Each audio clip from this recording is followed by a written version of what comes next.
주나무 빨간 숫자.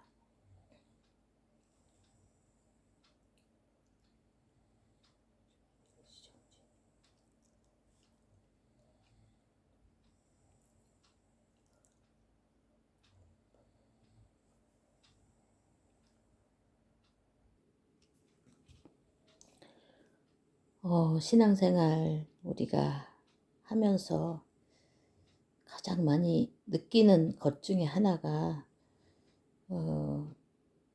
예배가 참 쉬우면서도 어렵다라는 생각을 하지 않을까 생각이 듭니다. 예배 한 주간 주일을 놓고 또 기도하기 원하지만 잘 되지 않더라고요. 그래도 우리가 기도하지 못하게 하는 그 존재가 있어요. 그리고 찬양도 하고 싶은데 머릿속으로는 하나님을 찬양하고 싶은데 찬양도 나오지가 않고, 그리고 또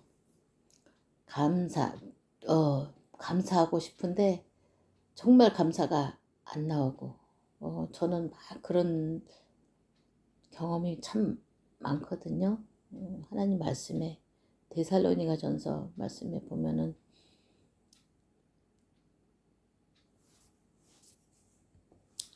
항상 기뻐하라, 쉬지 말고 기도하라, 범사에 감사하라, 이는 너희를 향하신 하나님의 뜻이니라, 그 말씀이 있는데 실제적으로 잘 안 되더라고요.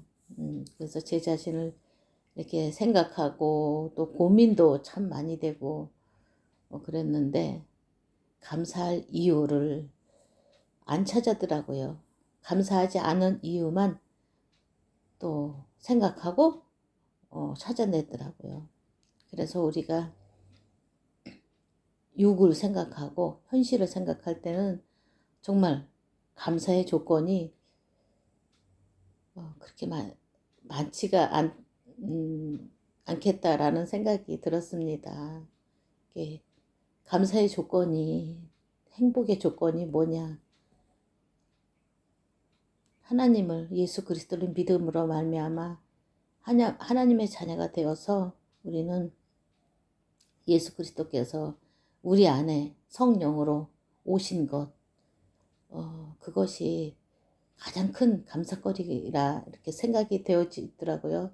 저도 그거 예전에 하나님을 몰랐을 때는 정말 방황을 많이 했습니다. 여기 저기 가봐도 답이 없고, 또 다른데 가도 답이 없고, 참 그랬었어요. 많이 헤맸었습니다.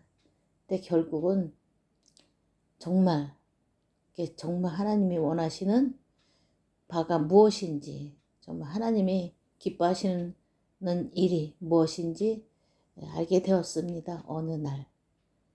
근데 그게 방황하는 거, 그 세상적으로 우리가 방황하는 게 아니잖아요.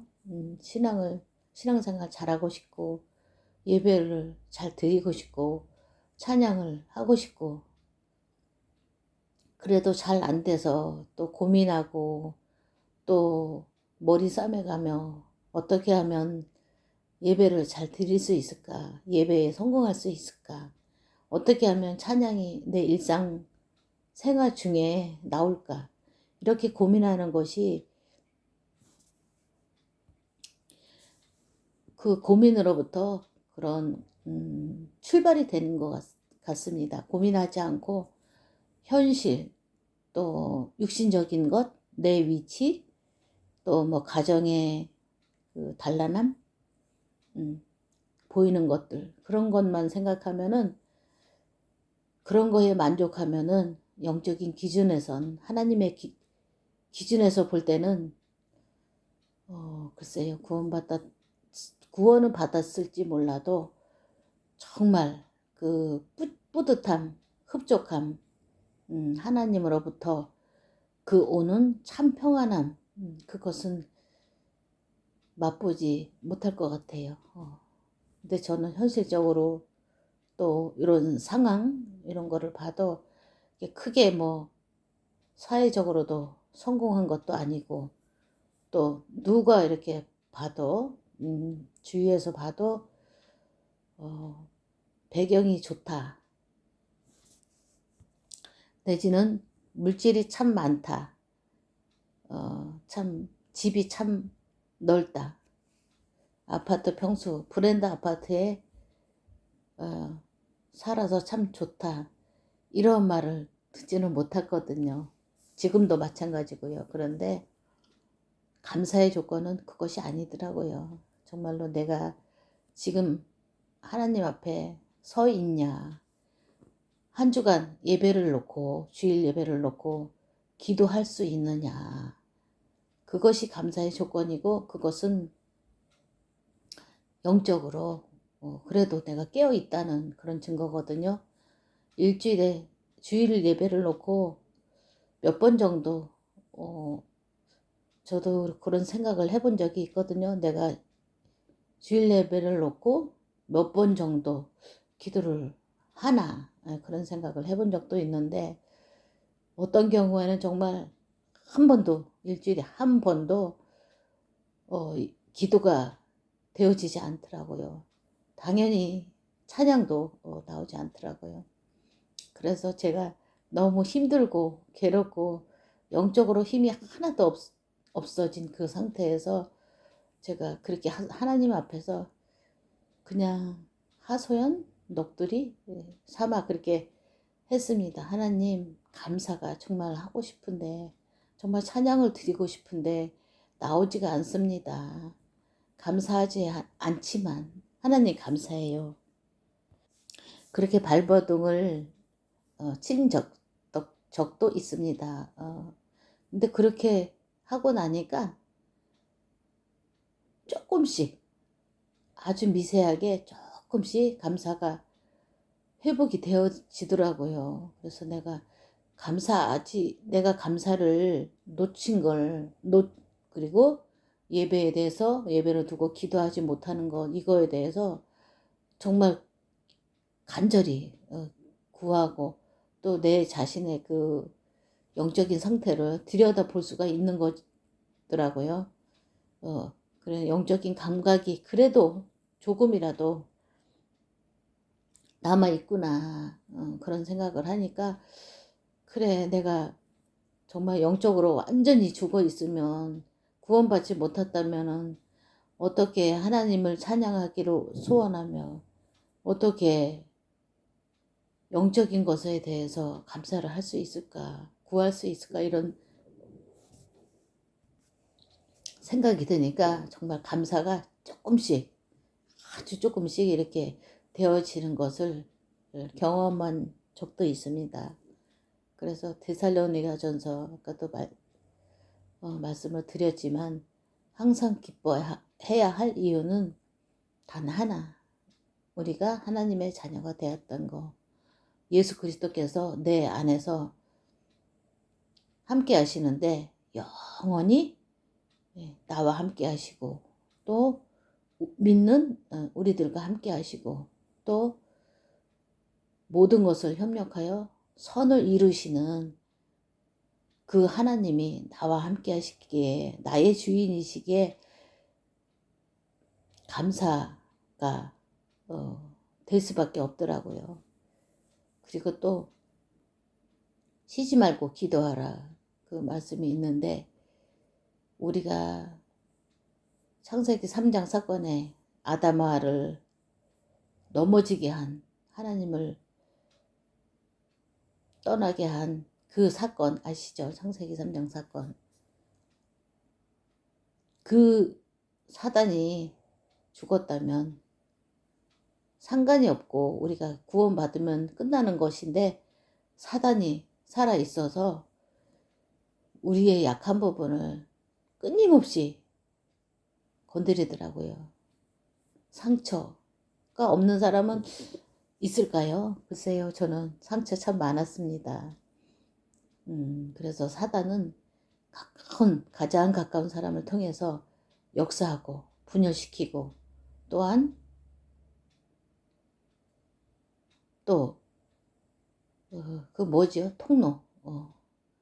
나의 그 통로, 연약한 부분, 그 아픈 마음, 그런 것들, 그런 거를 통해서 또 나의 그 정죄의식이라고 하지요.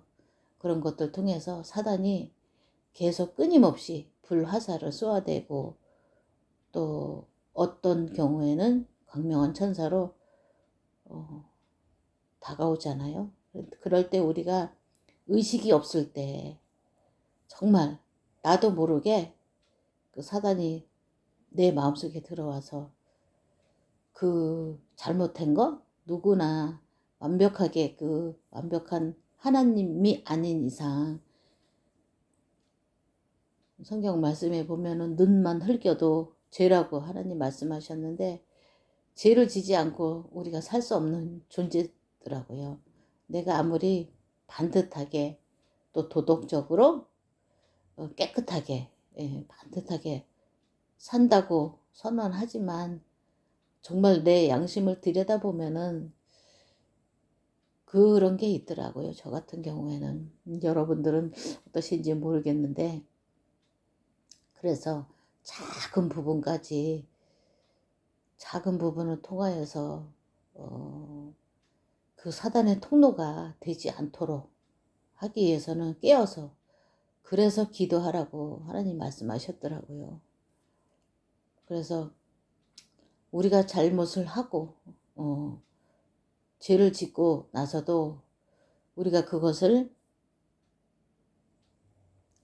대해서 잊어버리고 감각이 없을 수도 있더라고요. 죄라고 하면은 남의 것을 어떻게 탐내는 거, 또 뭐 그런, 또 남의, 그러니까 내 것이 아닌, 내 사람이 아닌 사람을 또 마음으로 흠모하고, 그런 것도 죄지요. 그런데 그런 것들은 크게 죄라고 생각을 하지 않을 수도 있는데, 그것이 별거 아니라고 생각하는데 사단의 통로가 분명히 되더라고요. 그럴 때는 정말로 그 생각이 날 때 하나님 앞에서 사죄의 확신, 그 말씀이 있잖아요.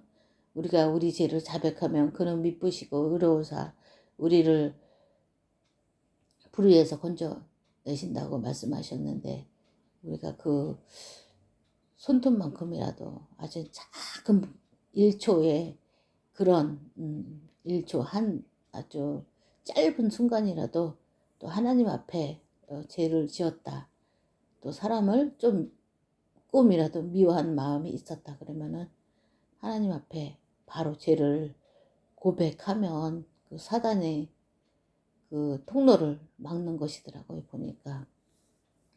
그래서 우리가 사단의 통로를 어찌하든지 발견하고 또 막고, 그런 게 참 중요하다, 이런 생각이 들었습니다.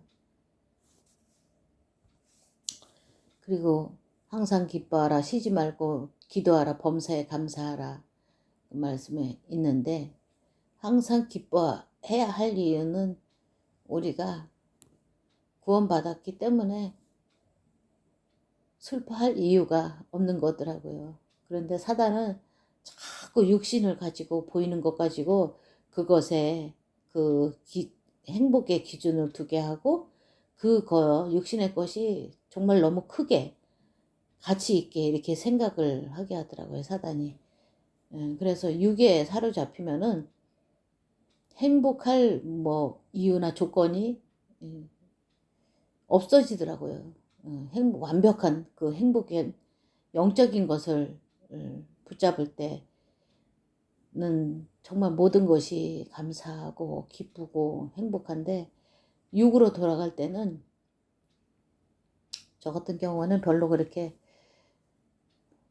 기뻐할 그런 배경, 그런 것이 없더라고요. 그래서 정말 우리가 끊임없이 영적인 것을 추구하고, 물론 육신, 현실, 보이는 것 중요하죠. 만져지는 거. 그러나 진짜 중요한 거는 우리가 보이지 않는 영적 사실. 영적 사실이 무엇이냐? 나는 하나님의 자녀. 하나님이 성령으로 내 안에 오셔서 영원히 나와 함께 하신다. 그것이 영적인 사실이거든요. 그것만 붙잡고 나머지 것은, 육신의 것은, 또 육신에 대해서 또 현실에 대해서 전혀 정말 완전 무시하고 살 수는 없지만, 또 육신에 대해서는 저는 그렇게 지금까지 제가 신앙생활을 하면서 지금까지 육신의 것은 그렇게 정리를 합니다. 뭐라고 하죠? 이제 예를 들어서 수입을 100만 원 버는데 11조 먼저 드리고, 그리고 또 주일 헌금 그런 식으로 하고, 그리고 이제 저축 이렇게 띄워놓고, 그리고 이제 지출, 생활비, 뭐라고 하죠? 생활비 전반적으로 이제 세금이 꽤 많이 나가더라고요.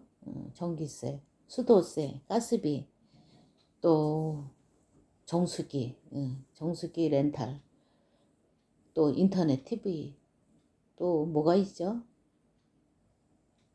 그렇게. 그리고 또 생활, 또 먹고 사는 문제, 그런 거, 주식, 부식, 또 간식 이런 것들, 그런 것도 이렇게 해서 그렇게 순위를 매겨서 정말 꼭 해야 하는 거, 정말 꼭 필요한 거 한 달에 수입에 맞춰서 그렇게 살고, 정말로 외식도 우리 나이하고는 틀려서, 또 아이들은, 또 청소년들은 또 외식 뭐라고 하죠? 인스턴트 식품 그런 거를 또 먹고 싶어 하더라고요. 근데 전혀 또 안 사줄 수는 없더라고요. 또 그래서 그런 외식비 같은 것도 이렇게 염두에 두고, 그래서 저는 외식 뭐죠? 생활 면에서는 경제적인 그런 규모라고 하죠. 경제적인 규모를, 그래도 제 딴에는 제가 혼자 생각할 때 참 잘하고 있다. 돈 관리를 참 잘하고 있다. 이렇게 늘 생각을 했었는데, 또 영적으로 이렇게 제가 확 깨어나고, 이게 감사가 회복되면서 저는 모든 것이 회복이 되거든요. 감사가 회복되면 기도가 회복되고, 예배가 회복되고, 또 찬양이 회복되고, 또 사람과의 관계도 회복되고, 그렇거든요. 여러분들은 어떠실까 궁금하기도 하고요. 하여튼 저 같은 경우에는 이렇게 말씀이 내 안에서 전혀 하나님의 말씀이 생각이 안 나고, 또 영적으로 완전히 황폐해진 그 상태에, 그런 상태에서 정말 이렇게 감사만 회복되면 저는 하루아침 순식간에 그런 모든 것들이 회복이 되는 거를 많이 느낍니다. 그래서 제가 영적으로 힘들고 황폐해질 때 하나님 정말 구원의 감사, 특별히 다른 감사도 중요하지만 구원받은 거에 대한 그런 끌어넘치는 감사, 조건 없이 하나님이 우리에게 구원을 선물로 주셨잖아요. 그래서 그렇게 저는 기도합니다. 하나님 정말 구원의 감사, 감격, 이것 좀 회복시켜 주세요. 그렇게 기도를 하면은, 그렇게 간간히 조금씩 이렇게 하다 보면은 어느 순간에 그 감사가 완전히 회복되어 있더라고요. 그래서 저도 신앙생활이 참 어렵고, 또 교회에 사람 뭐라고 하죠? 집사님, 권사님, 중직자들하고의 관계, 또 랩런트들도 있고 그러는데 모든 사람과의 관계가 정말 감사가 안 되고 제가 예배를 놓치고 영적인 사실을 놓쳤을 때는 관계가 정말 뒤죽박죽이 되더라고요. 그런데 감사 회복되고 감사가 나오면은 그럼 사람과의 관계는 저절로 이게 마음에 이게 영적인 상태가 바로 되면 그 마음이 부자라고 하잖아요. 이 세상 사람들이 바로 그 상태더라고요. 그래서 누가 어떤 말을 하든 다 봐줄 수가 있더라고요. 들어줄 수가 있더라고요. 혹시 내게 바른 말을 성격이 다 각자 다르니까 물론 하나님을 믿는다는 또 교회에서조차 그 성격 이런 것이 또 자라온 배경 또 지금 처한 상황이 각자 다르기 때문에 사람이기 때문에 무슨 말 본인도 모르게 실언할 수도 있고 또 본인이 그 본인이 또 행복하지 않으니까 또 그 본인도 모르게 툭 튀어나올 수가 있거든요. 내게 힘을 빼는 그런 말들. 그럴 때도 지적질이라고 하죠. 지적질 할 때, 그럴 때도 받아들일 수 있는 웃으면서 수용할 수 있는 것이 되더라고요. 그래서 한 2년 만인가 이 방송을 다시 이렇게 하게 되었는데 여러분들하고 자주 만나 뵈었으면 좋겠고요. 그날 또 내가 느끼는 그래도 강하게 이렇게 하나님이 주시는 메시지 또 우리가 또 원하지만 잘 안 되어지는 부분 그런 것들을 다뤄보겠습니다. 이상입니다.